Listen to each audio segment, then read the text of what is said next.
صوت الصحافة، نبض الخبر. برشلونة يخطط لخطف قاهر ريال مدريد والتعاقد مع هالاند.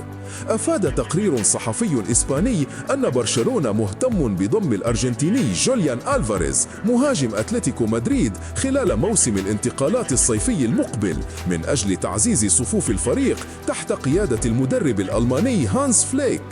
ولم يبرم برشلونة سوى 3 صفقات صيفية، حيث تعاقد مع حارس المرمى الإسباني خوان غارسيا والجناح السويدي روني بارجي إلى جانب الجناح الإنجليزي ماركوس راشفورد على سبيل الإعارة.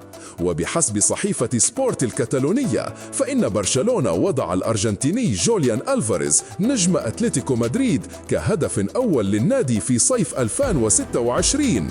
وأوضحت الصحيفة أن ألفاريز نجح في لفت أنظار الإدارة الرياضية ببرشلونة، ومن بينهم رئيس النادي خوان لابورتا الذي يكن له تقديرا كبيرا منذ أن كان لاعبا في مانشستر سيتي، وذلك بفضل تألقه أمام ريال مدريد يوم السبت الماضي حيث سجل هدفين.